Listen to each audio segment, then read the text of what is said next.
नमस्कार, स्वागत है आपका ताल ठोक के फ्राइडे स्पेशल एडिशन में, यानी कि ताल ठोक के बहस का नंबर 1 शो। आज आप देखेंगे पूरे 2 घंटे 5 बजे से लेकर 7 बजे तक। हम चाहते हैं कि बड़े मुद्दों पर अपनी राय बनाने में पहले देश के लोगों को तर्कशील बनना चाहिए, किसी भी किस्म के डर को हटाकर कट्टरता को किनारे करके और देश हित को सामने रखकर सोचना चाहिए। और इसी कोशिश में कई बार दर्शकों की मांग पर ताल ठोक के का स्पेशल एडिशन हम करते।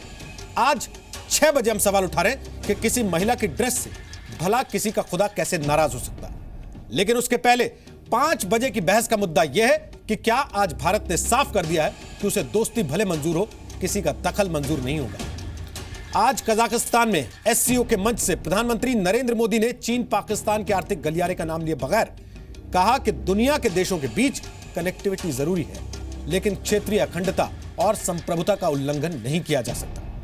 चीन के राष्ट्रपति शी जिनपिंग और पाकिस्तान के प्रधानमंत्री नवाज शरीफ की मौजूदगी में दिया पीएम मोदी का यह बयान इसलिए बेहद अहम हो जाता है कि पिछले ही महीने भारत ने चीन के बेल्ट रोड फोरम का बायकॉट कर दिया था। वैसे एससीओ की इस बैठक के दौरान मोदी न सिर्फ शी जिनपिंग से मिले बल्कि नवाज शरीफ से भी मिलकर उनका हालचाल पूछा।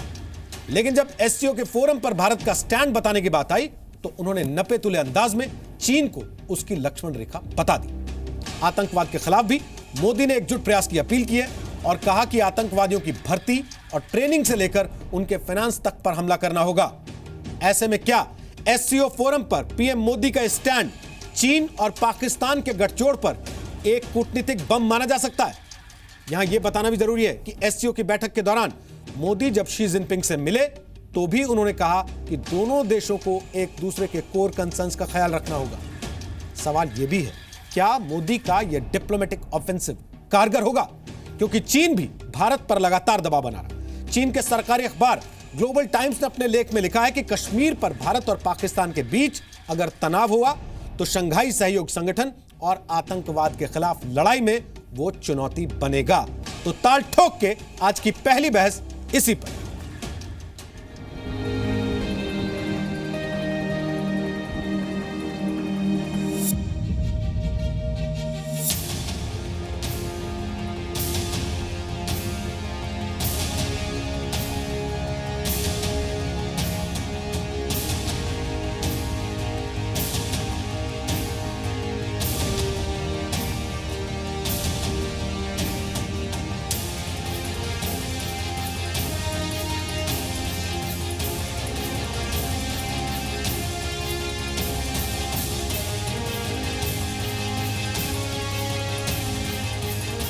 हम चाहते हैं कि कनेक्टिविटी हमारे देशों की भावी पीढ़ियों तथा समाजों के बीच सहयोग तथा विश्वास का मार्ग प्रशस्त करे। परियोजनाओं की सफलता एवं स्वीकृति के लिए संप्रभुता तथा क्षेत्रीय अखंडता का आदर जरूरी तथा इनकी इंक्लूसिविटी तथा सस्टेनेबिलिटी आवश्यक है। The SCO's expansion takes place at an opportune time as the Belt and Road Initiative transforms global economic landscape, and in Pakistan we are diligently implementing the China-Pakistan Economic Corridor, which is a flagship of the BRI. What is more, these mega projects will benefit the entire SCO community. आतंकवाद मानव अधिकारों तथा मानव मूल्यों के सबसे बड़े उल्लंघनकारियों में से एक है। अतः आतंकवाद तथा अतिवाद के खिलाफ संघर्ष एससीओ के सहयोग का अहम भाग है। मुद्दा चाहे रेडिकलाइजेशन का हो, टेररिस्ट की रिक्रूटमेंट का, उनकी ट्रेनिंग का अथवा फाइनेंसिंग का, जब तक हम सभी देश मिलकर इस दिशा में कोऑर्डिनेटेड तथा सशक्त एफर्ट्स नहीं करेंगे तब तक इन समस्याओं का समाधान असंभव है। प्रधानमंत्री ने जो हमने कहना चाहिए था कह दिया, सबको सुना भी दिया और किसी दूसरे मुल्क का नाम नहीं लिया, पर असल में जो पाकिस्तान है और नवाज शरीफ वहाँ जो बैठे हुए थे वो बाकी मेंबर्स के सामने पूरी तरह एक्सपोज हो गए। तो पूरा रिबिल्ड कौन कर रहा है? चाइना कर रहा है। बोले तो चाइना का जो एयरक्राफ्ट कैरियर्स रहते हैं उधर आ रहे हैं। ये तो बिकॉज सॉवरेंटी ऑफ इंडिया को डेंजर करने के लिए चाइना ये कर रहा है। और चाइना को भी मालूम है 1960 में भारत जैसा है, भारत आर्मी वो हालत नहीं है, अभी इम्प्रूव्ड कंडीशंस में है और मुकाबले भी दे सकते हैं। ताल ठोक के क्या पहला सवाल, क्या मोदी ने साफ किया कि इंडिया को दोस्ती मंजूर, दखल नहीं?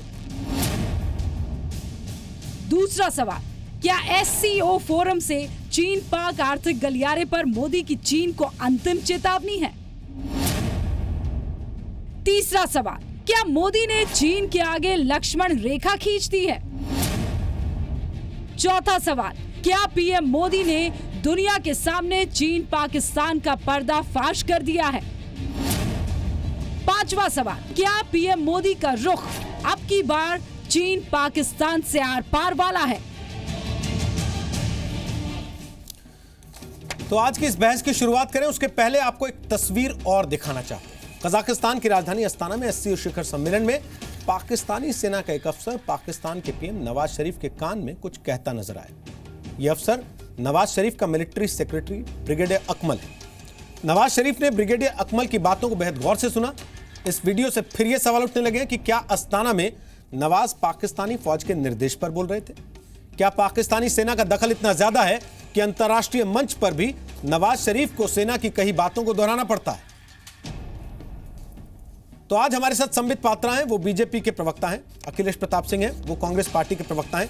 मेजर जनरल विशंबर दयाल हमारे साथ हैं, वो हमारे साथ रक्षा विशेषज्ञ के तौर पर हैं। फुनचक स्तोपदान हमारे साथ हैं, पूर्व राजनयिक हैं, चीन और मध्य एशिया मामलों के विशेषज्ञ हैं। अचल मल्होत्रा हमारे साथ हैं, वो भी पूर्व राजनयिक हैं, संयुक्त राष्ट्र से जुड़े संस्थानों में भारत के प्रतिनिधि रह चुके हैं लंबे समय तक। सबसे पहले फुनचक स्तोपदान, मैं आपसे पूछना चाहता हूं, प्रधानमंत्री नरेंद्र मोदी ने जो बातें आज कही, क्या यह समझना चाहिए कि भारत ने मजबूती से चीन को एक मैसेज दिया है कि हमको दोस्ती बेशक मंजूर हो, दखल मंजूर नहीं होगा? जी हाँ, दोनों मुद्दों को लेके, कनेक्टिविटी और टेररिज्म को लेके, खासकर इन इश्यूज़ पे फर्मली अपने पोजीशन को रखा है मोदी जी ने, प्रधानमंत्री जी ने, और कह दिया है कि these are are core concerns, और इसके बॉटम लाइन शायद बाकी लोगों को समझना चाहिए।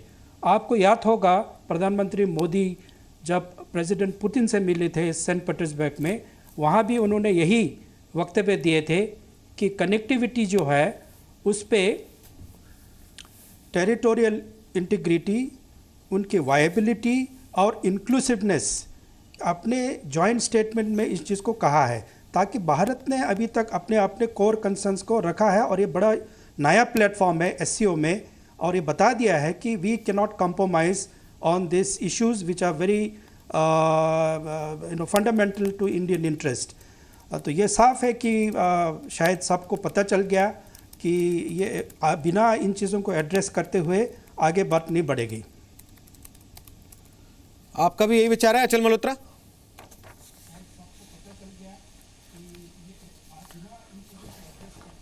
जी हाँ, बिल्कुल। अगर आपको याद हो तो पिछले महीने जो चाइना में वन रोड वन बेल्ट को लेके कॉन्फ्रेंस हुई थी, तो हमने उसको, हमारी अटेंडेंस नहीं थी उसमें, और उसका जो सबसे बड़ा रीज़न हमने यही बताया था कि जो चाइना पाकिस्तान इकोनॉमिक कॉरिडोर है, जो इस अबोर का एक बहुत ही इंटीग्रल पार्ट है, वो पाकिस्तान ऑक्युपाइड जो कश्मीर है, जो इंटीग्रल पार्ट ऑफ इंडिया है, वहाँ से होके गुजरता है, तो वो हमारी सॉवरेनिटी और इंटीग्रिटी, टेरिटोरियल इंटीग्रिटी के खिलाफ है। तो आज ये SCO के फोरम से इस बात को खुले खुले दोहराना, ये एक क्लियर मैसेज है कि कनेक्टिविटी बहुत इंपॉर्टेंट है। प्रधानमंत्री मोदी शुरू से, पहले दिन से कनेक्टिविटी की बात कर रहे हैं। वो साउथ एशिया में कनेक्टिविटी की बात कर रहे हैं, साउथ एशिया को साउथ ईस्ट एशिया से जोड़ने की बात कर रहे हैं, साउथ एशिया को सेंट्रल एशिया से जोड़ने की बात कर रहे हैं। लेकिन जो एक इम्पॉर्टेंट एलिमेंट उन्होंने ऐड किया है कि अगर ये सॉवरेनिटी और टेरिटोरियल इंटीग्रिटी के कॉस्ट पे है तो फिर ये वायबल नहीं होगा। तो ये एक बहुत ही इम्पॉर्टेंट पॉइंट ऑफ प्रिंसिपल है जो हमने रखा है कि कनेक्टिविटी कितनी भी ज़रूरी और कितनी भी इम्पॉर्टेंट क्यों ना हो डेवलपमेंट और प्रॉस्पेरिटी के लिए, लेकिन आप किसी भी देश की टेरिटोरियल इंटीग्रिटी और सॉवरेनिटी को कॉम्प्रोमाइज नहीं कर सकते हैं। अखिलेश प्रताप सिंह, कांग्रेस का क्या कहना है इस पर?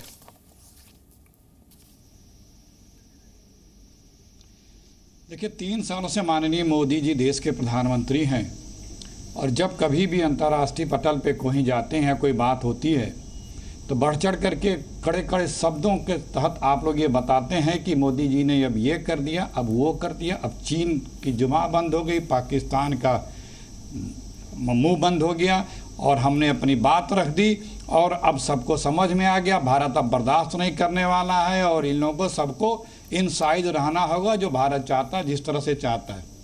लेकिन परिणाम क्या हुआ, महत्वपूर्ण ये है, आप देखिए चीन क्या किसी भी तरह से भारत के साथ सकारात्मक रुख रखे हुए है पिछले 3 वर्षों से। पाकिस्तान क्या थोड़ा सा भी सकारात्मक छोड़िए नॉर्मल हुआ है, वो और बढ़ चढ़ गया है। चीन और बढ़ चढ़ गया है। हम आप हमारे प्रधानमंत्री जी कुछ भी कहते रहें लेकिन कोई सुन नहीं रहा है। महत्वपूर्ण ये है, क्यों नहीं कोई सुन रहा है, उस पर विचार करना होगा। उसके लिए रणनीति आपको बदलनी होगी अगर कहीं कमी है, उसके लिए आपको सोचना होगा। देशों में, विदेशों में, अंतर्राष्ट्रीय स्तर पे आपको ऐसी रणनीति, कूटनीति और अपने संबंधों का प्रयोग करना होगा। भारत एक बहुत बड़ा गणराज्य है, दुनिया की बड़ी बड़ी शक्ति है। भारत का प्रधानमंत्री अगर उसमें क्षमता हो, देश में तो क्षमता है, प्रधानमंत्री में क्षमता हो तो बहुत कुछ कर सकता है। लेकिन देखिए चीन 1.5 मिनट हो गया सर, क्या कर सकता है ये आप आगे बताइएगा। क्या नहीं किया ये तो आपने बता दिया, पर क्या करना चाहिए था ये आपने नहीं बताया। संबित पात्रा, अंतर्राष्ट्रीय मंच पर जब देशों के प्रधानमंत्री बैठते हैं तो उसमें और गुल्ली डंडे के खेल में कुछ तो अंतर होता होगा।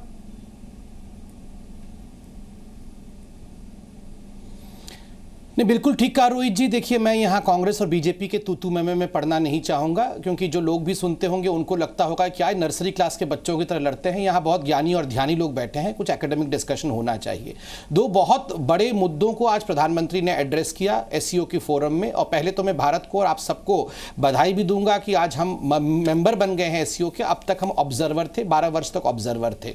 देखिए, इसमें एक जो बड़ी बात थी वो आतंकवाद के विषय में कहा। केवल आतंकवाद के विषय में एक सरसरी निगाहों पर नहीं कहा, आतंकवाद के जो सारे आयाम हैं, रेडिकलाइजेशन की, जो देश रेडिकलाइज करता है, रिक्रूटमेंट कौन करता है, ट्रेनिंग कौन करता है और फाइनेंस कौन करता है, इन चारों आयामों में आतंकवाद से डील करने होगा। इसके विषय में प्रधानमंत्री जी ने स्पष्टता के साथ बताया और उस समय नवाज शरीफ जी का चेहरा देखने लायक था।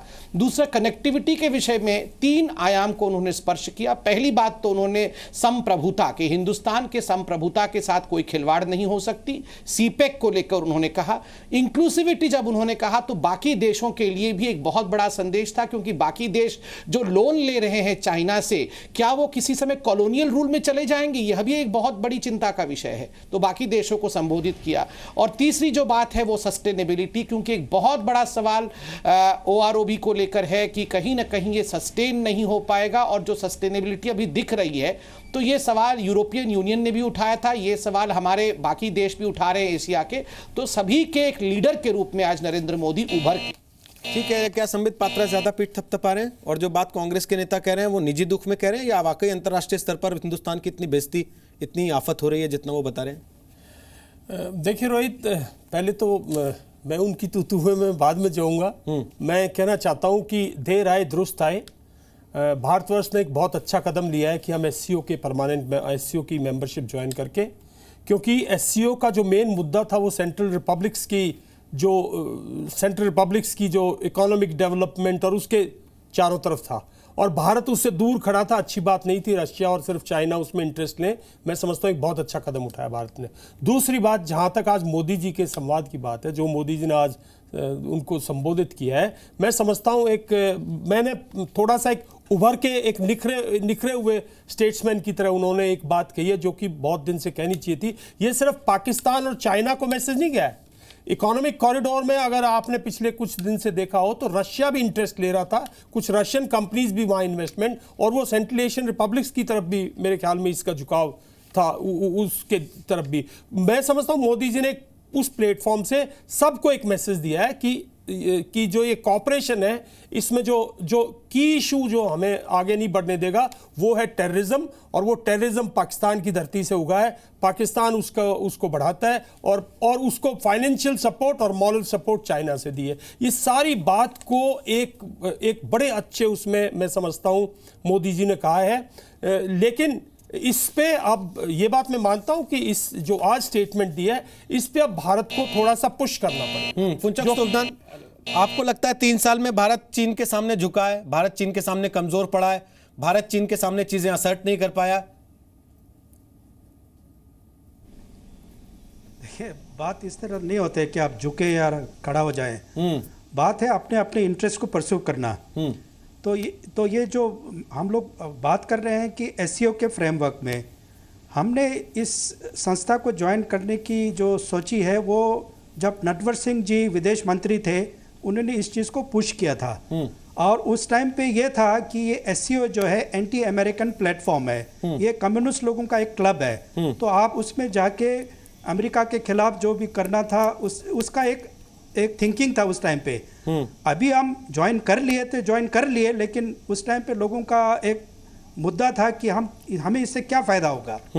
और हो सकता है कोई फ़ायदा हो सकता है कि हम इसमें आप we are now trapped into this.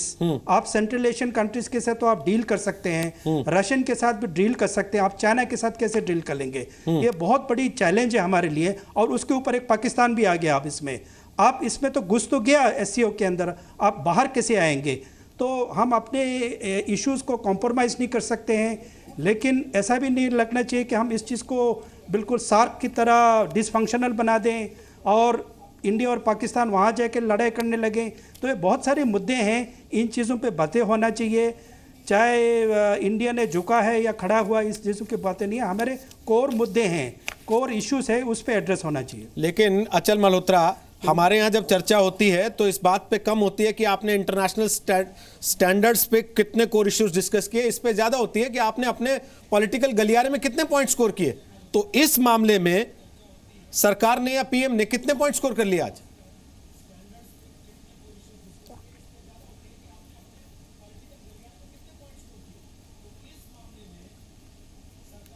अचल जी, आवाज आ रही मेरी आपको?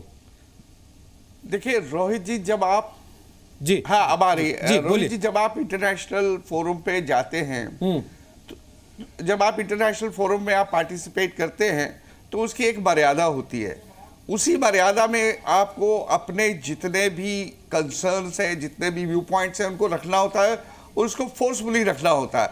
अब आप ये कहें कि हमने अपना पॉइंट तो रख दिया लेकिन सामने वाले तो ने माना नहीं, तो इसमें भारत ने क्या बड़ी तीर मार ली मोदी जी ने कह के? मोदी जी ने कह दिया, ये अपने आप में बहुत बड़ी बात है। आपने एक सवाल उठाया था, क्या हम चीन से दब रहे हैं या चीन हमारे ऊपर हावी हो रहा है?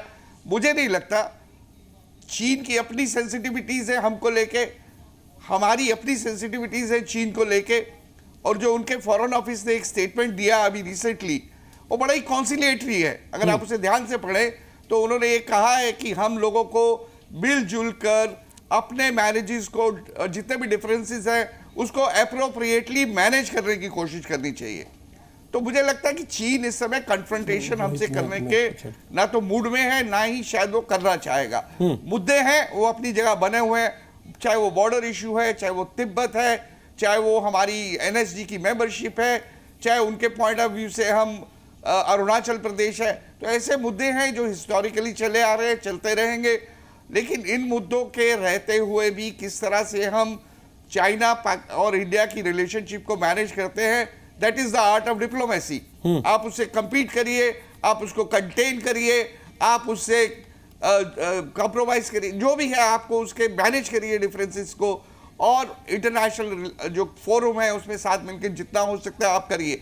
आप एससीओ के मेंबर बने हैं, इसका ये मतलब नहीं है कि हम आर्म ट्विस्टिंग करके चाइना और पाकिस्तान को जो हम चाहते हैं उनसे करवा लेंगे। लेकिन एक फोरम होता है जहां आप अपनी बात रख सकते हैं, कुछ पब्लिकली रखते हैं, कुछ बिहाइंड द कैमरा जो इंडोर होती है वहां बातें की जाती हैं। तो ये एक अपने आप में बहुत बड़ी उपलब्धि होती है। बाकी पॉइंट स्कोर करना वो तो खैर जो ऑब्वियस है और नेचुरल है, क्योंकि पॉलिटिकल पार्टी सर्वाइव इसी बात पे करती है, उनका प्रोफेशन है, इसके लिए आप उसको मुझे नहीं लगता कि आप उनको कोई दोष दे सकते हैं। जनरल साहब आप कुछ कह रहे हैं, फिर मैं कांग्रेस के अखिलेश प्रताप सिंह के पास जाता हूं। बोलिए जनरल साहब। रोहित जी, मैं कहना चाह रहा हूं कि देखिए पिछले 2 साल में अगर आप चाइना पाकिस्तान वर्सेस लोगे तो मैं कहूंगा भारत ने चाइना के खिलाफ, चाइना के ऑपोजिशन में जो कदम उठाए हैं वो बहुत स्ट्रांग हैं।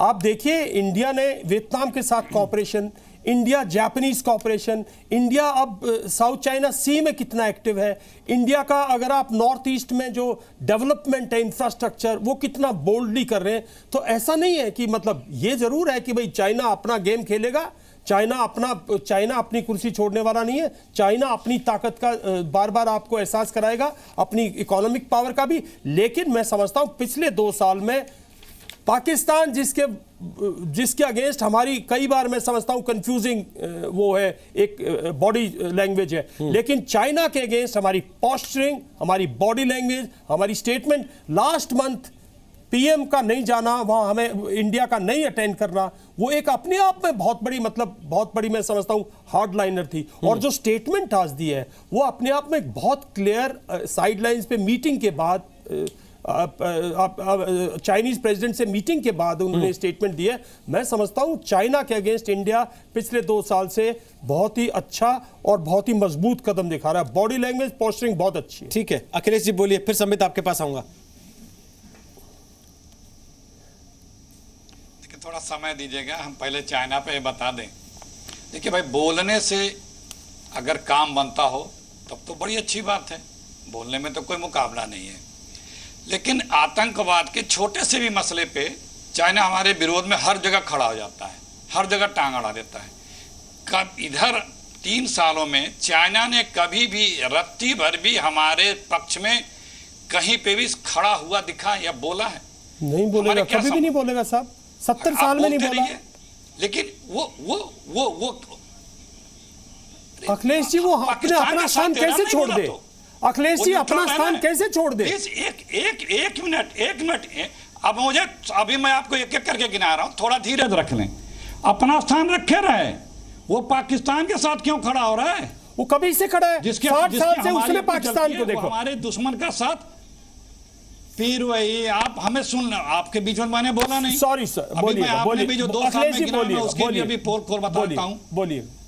तो हर, चाहे लखवी हो, चाहे आतंकवाद हो, चाहे पाकिस्तान को किसी भी तरह की सहायता हो, चाहे टेंशन की बात हो, हर जगह चाइना ओपनली कहता हम खड़े होंगे। अभी आपने कहा कि 2 साल में बड़ी अच्छी बॉडी लैंग्वेज थी हमारे देश के प्रधानमंत्री की चाइना के साथ।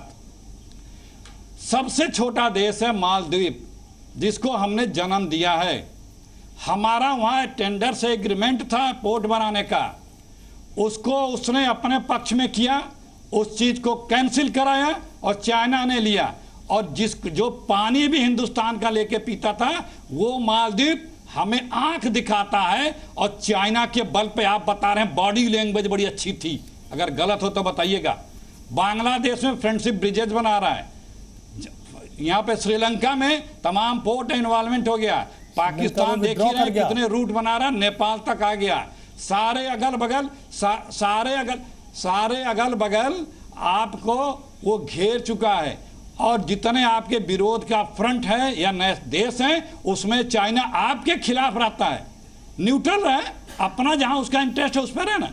आप करेंगे बड़ी अच्छी चीजें। अब आई पाकिस्तान की, हमारे कितने बुरे संबंध हैं पाकिस्तान के, पाकिस्तान क्या हमारे साथ कर रहा कुछ दिखा नहीं, लेकिन मिलते हैं तो अम्मी जान के हालचाल तबीयत पूछते हैं। ये खबर आ रही है मीडिया में आप ही लोगों की। अखिलेश जी क्या हो रहा है? अखिलेश जी इतना तो आप भी अपने राजनीतिक दुश्मन से मिलते होंगे, तो हालचाल लेते होंगे कि नहीं लेते होंगे? या राहुल गांधी मुंह फेर लेते हैं प्रधानमंत्री को देख के कि ये मेरा दुश्मन है?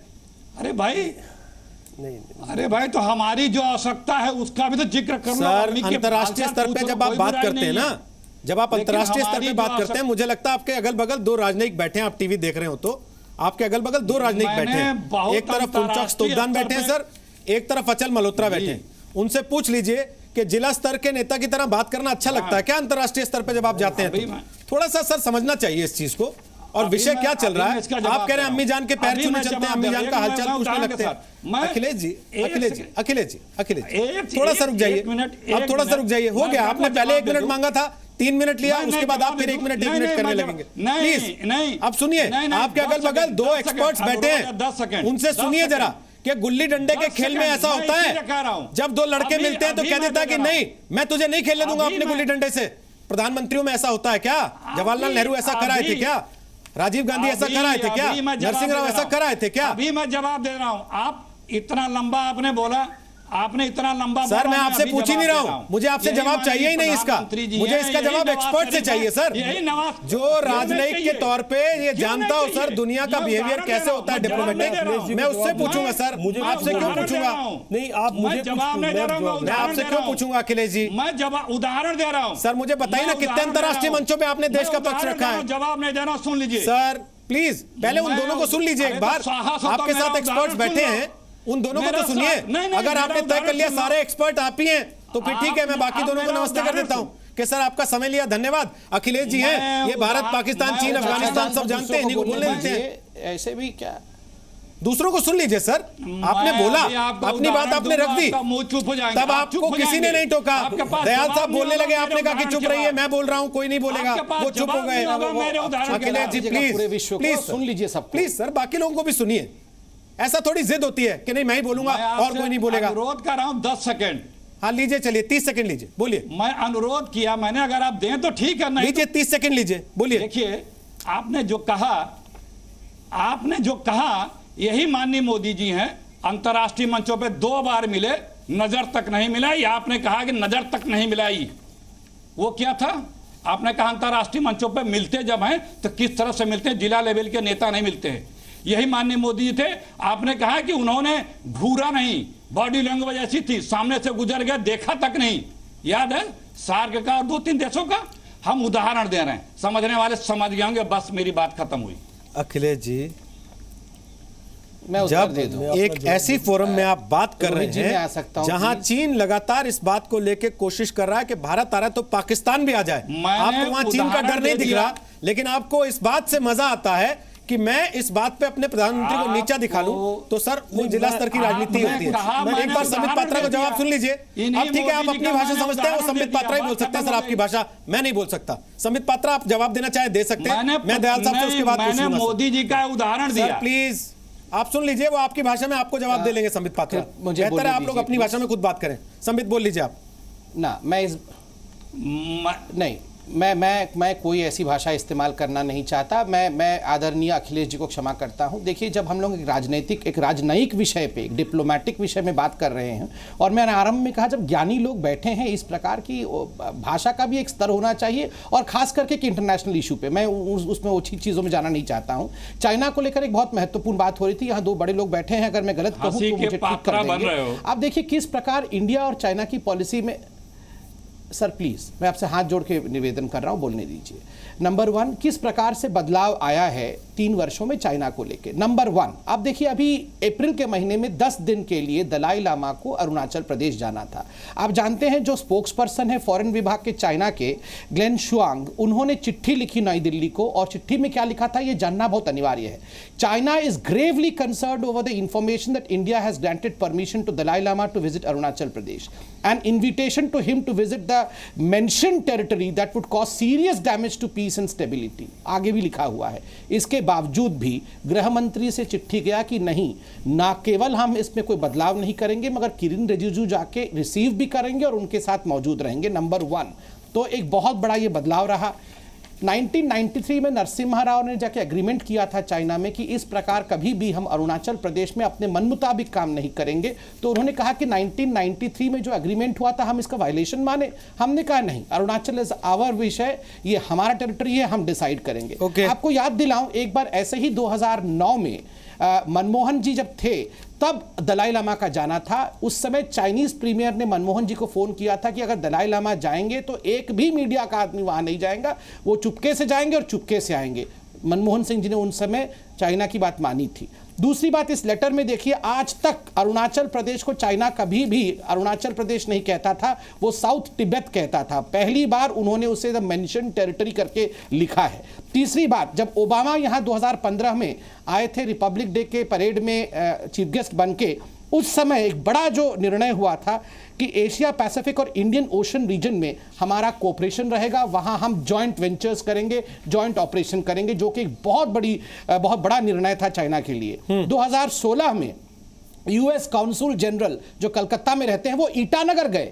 ये पहली बार हुए कि यूएस काउंसिल जनरल ईटानगर चले गए अरुणाचल के अंदर। और सबसे बड़ी बात हुई कि यूएस एम्बेसडर रिचर्ड वर्मा वो तवांग फेस्टिवल में अक्टूबर 2016 में भाग लिया और उन्होंने वहां ट्वीट किया कि मैं इंडिया के बहुत ही सुंदर जगह में हूं। उनके साथ सर्बानंद सोनोवाल जी, पेमा कांडू जी और किरण रिजिजू भी थे। चाइना ने ये सब कुछ देखा, मगर चाइना ने इसको नजरअंदाज किया। ये एक बहुत बड़ा चालान है। आपकी बातों से लगता है सब कुछ बड़ा अच्छा है, अखिलेश जी की बातों से लगता है 3 साल पहले तक सब कुछ बड़ा अच्छा था, 3 साल में सब कुछ बर्बाद हो गया।